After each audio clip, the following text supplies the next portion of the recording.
നോട്ടത്തിൽ കണ്ട ഇത് എങ്ങനെയാ ചെയ്തിട്ടുള്ളതെന്ന് മറ്റുള്ളവരെ കൊണ്ട് ചിന്തിപ്പിക്കുന്ന ഒരു ഇല്യൂഷൻ ആർട്ട് ചെയ്താലോ. കാണുന്ന പോലെ അത്ര ഡിഫിക്കൽട്ട് അല്ല, ഭയങ്കര സിമ്പിൾ തന്നെയാണ്. അപ്പം അതിനായിട്ട് ഒരു സ്ക്വയർ ഷേപ്പിലുള്ള പേപ്പർ കട്ട് ചെയ്തെടുക്കുന്നുണ്ട്. അതിൻ്റെ 4 ഭാഗത്തും സെൻറ്റർ പോർഷൻ മാർക്ക് ചെയ്തിട്ട് ഇതേപോലെ ലൈൻസ് ഇട്ട് കൊടുത്തിട്ട് ഒരു കള്ളിയാക്കി എടുക്കുക.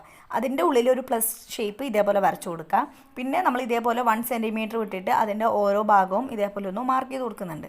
ആ മാർക്ക് ചെയ്തിട്ടുള്ള ആ ഒരു ഭാഗത്തേക്ക് സെൻറ്ററിൽ നിന്ന് ഇതേപോലെ വരച്ചു കൊടുക്കുക. അതിനിടയിൽ ഞാൻ പെൻസിൽ മാറ്റി CD മാർക്കർ ആക്കിയിട്ടുണ്ട്. പിന്നെ നമ്മളതിൻ്റെ പുറത്തും ഇതേപോലെ തന്നെ ചെയ്തെടുക്കുക. ആ ഒരു കോണിൽ നിന്നും ഇതേപോലെ നമ്മൾ ആ 1 സെൻറ്റിമീറ്ററിലേക്ക് ജോയിൻ ചെയ്ത് കൊടുക്കുക.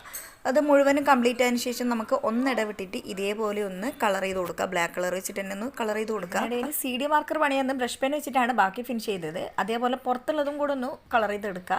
അത് നേരെ ഓപ്പോസിറ്റ് ആയിട്ട് വേണം ചെയ്തെടുക്കാനായിട്ട്. അപ്പോൾ പരിപാടി കഴിഞ്ഞിട്ടുണ്ട്. ഇങ്ങനെ കാണുന്നതിനേക്കാളും നല്ലത് പേപ്പറിൽ വെച്ച് കാണുമ്പോഴാണ്. അപ്പോൾ നിങ്ങൾ ചെയ്യുമ്പം ഇനി പേപ്പറിലേക്കായിട്ട് തന്നെ വരച്ച് ചെയ്താൽ മതി. ഈ ഒരു സംഭവം ഇഷ്ടപ്പെട്ടിട്ടുണ്ടെങ്കിൽ എന്തായാലും ലൈക്ക് ചെയ്യാനും സബ്സ്ക്രൈബ് ചെയ്യാനും മറക്കരുത്. പിന്നെ ഒന്ന് ട്രൈ ചെയ്ത് നോക്ക്.